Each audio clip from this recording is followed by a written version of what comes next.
Hey, good to see you. Emergency Sixers Talk podcast brought to you by Wilmington University. WilmU Works. The NBA trade deadline is tomorrow at 3 p.m., but the Sixers making a pretty significant move as Jared McCain has been shipped out, going to a familiar place as Sam Presti and Daryl Morey are in cahoots again, sending him to OKC for a Rockets first-round pick in the upcoming draft, as well as 3 second-round picks. Here to discuss it, Danny Pommells, Noah Levick, and our producer extraordinaire now of the podcast, Mr. Kevin Rice. You will see him much more often now. Kevin, of course, a friend of the pod from helping us steer through the time when it was so crazy during the pandemic. So, Kevin, we appreciate having your rice cakes opinions back here on the pod. Good to see you. Glad to be back, Danny. Thanks for the warm welcome. All right, let's start right there with you, Kevin, and get some perspective here on a guy in Jared McCain. We kind of hardly got to know him, right? I mean, it's only been a year and a half, definitely not that many basketball games because of these weird fluky injuries that he suffered. And he's being shipped out to OKC, a precedent already in place with the Sixers OKC backcourt trade pieces with Isaiah Joe getting shipped over to OKC a few years ago, and him ended up winning a championship there.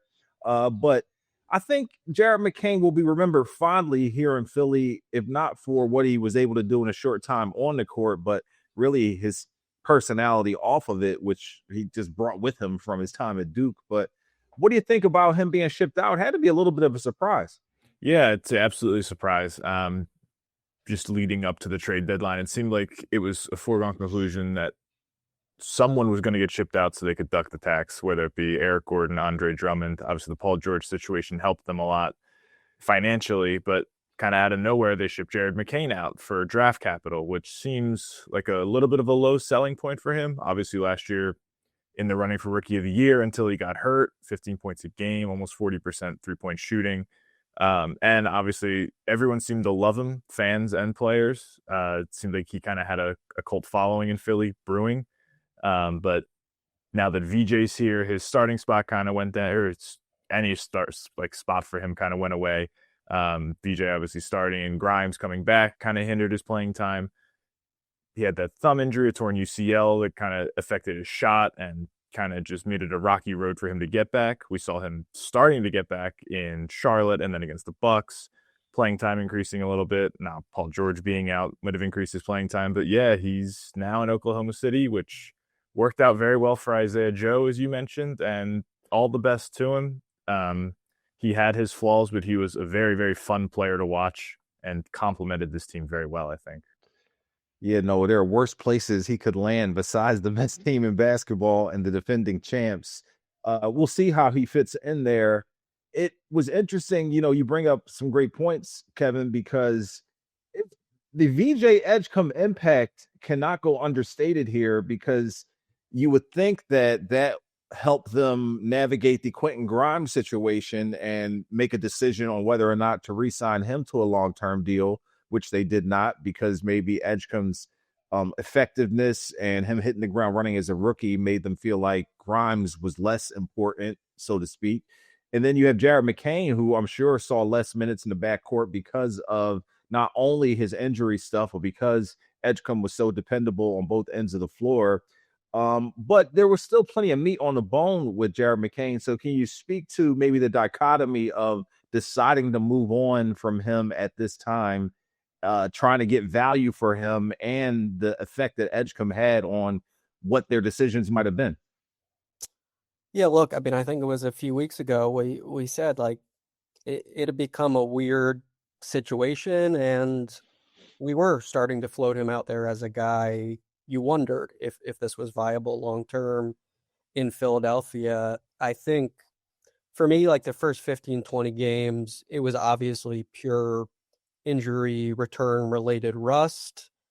But, at a certain point, you did expect a little bit better from him. You expected those no-dip threes to start falling and the electric scoring to start popping a little more the way it did his rookie year. That said, I think certainly fair if you want to criticize several aspects of how the Sixers handled his reintegration. The 2 short G League stints. I found all that a bit strange, and an extended stretch there where he was kind of in the rotation, but really only playing, 8, 10, 12 minutes a game. Hard for any player in that situation, let alone a second year guy trying to regain his confidence and his rhythm after an injury. So, yeah, I think they are leaving themselves open to more criticism here. Obviously, if he goes on to do great things elsewhere, but I think it is certainly correct to note VJ Edgecombe and Tyrese Maxey look like a fantastic backcourt of the future. I think Quentin Grimes becomes a little bigger of a wild card here. What's he going to bring to the table the rest of this season? And then also, what are the chances that he could wind up back here in unrestricted free agency? But regardless, like pretty no-brainer stance to love Maxey and Edgecombe, believe in those guys, think they can take on a ton of minutes and giant roles. That said, one of the first places my mind goes to with that whole aspect of it is those guys need to healthily play those number of minutes, and that is no guarantee, certainly. So, yeah, definitely like several parts of this deal that strike me as risky, even if the Sixers are getting nothing besides picks in return. And I think the biggest part of it that they could live to regret is just Jared McCain goes on to be a great player in the NBA. He's an amazing shooter, which has never been more important in this league. He's 21 years old. And of course, yeah, he happens to be going to a winning organization that you imagine will allow him to be the best version of himself. So, yeah, it's I think one that the Sixers could be hearing about for a long time if certain aspects of this don't pan out as they envision. And I'm sure Daryl Morey is aware of all that and just kind of felt that the cost benefit made sense in terms of recouping some assets here, including, in all likelihood, a late first round pick, which is significant. And they've made a bunch of late first round picks that have been really positive, including Jared McCain. Yep. Yeah. And what about that? Yeah. What about that? Speak to that. I mean, this is a guy, the 16th overall pick. Definitely a great argument to be made that he slipped in the draft to number 16, and the Sixers found some value there. And man, he was fun and exciting before that knee injury and his rookie season, specifically with that 3-point shooting Noah mentioned. But they also get 3 second-round picks, and obviously, as far as stockpiling picks and having more assets than you can shake a stick at, OKC definitely fits that bill. So they are no worse for wear letting go of this Rockets pick that the Sixers received for Jared McCain and 3 second-rounders. And the Rockets currently sitting in fourth in the West at 31-17. So like Noah said, that will be a late first-round pick. Are you satisfied with the value for McCain? He definitely had shown some signs of coming back to his former self that Kevin alluded to in the Charlotte game and mop-up duty, and then in the Bucks game thereafter. But are you satisfied with the haul for McCain, or do you feel like they should have just held on to him maybe waited till the offseason to make a deal? I'm pretty surprised at it, just given the timing of he had such a valuable rookie season and then struggled out of the gate here. And it seems just like sort of a selling low point. It seems like he has a pretty bright future in the league, as you mentioned, the shooting. He's not a plus mover. He doesn't stay with guys well on defense, especially. He knows where to be, but he is just a little small, to put bluntly. He can't really get around screens too well. He can't keep up with guys. The shooting really carries him, and just the overall confidence and swagger that he has too, which is really, really fun to watch. But overall, it does seem like kind of a selling low point. He's picked 16th. The Sixers have had a really good track record of picking late first with Maxey and getting guys slipping in the second round. Isaiah Joe, as we already mentioned. So it seems like a sell low point, but if they are gearing up for something else, it would make a little bit more sense. Or if they just trust their scouting department that much that they think they can flip this well, then it makes sense. But as of now, it doesn't make too much sense, and I'm a little bit confused by it, but to see where it goes. Do you feel like there's a corresponding move, Noah? Do you feel like they're shaping up for something else that this could help them, gain a few more assets to make a move before the deadline tomorrow? I mean, yeah, the obvious place to look would just be the kind of in-house, logical, Dominic Barlow, Jabari Walker conversions. You certainly, would think both of those are viable and extremely sensible moves, and also like rather impactful, right? Like Dominic Barlow just had the career high 26 points, 16 offensive rebounds over this back-to-back. He's starting again in the wake of Paul George's suspension. He's a young player too. He's only 22 years old. Like that's a good move, presuming the Sixers do indeed get him on a standard NBA deal and keep him as a really valuable piece of this team's rotation, both for this season and then moving forward. Yes, as far as external stuff, we shall see. Daryl Morey will make all the calls, and I'm sure have interest in both role players and pie in the sky sort of guys as well.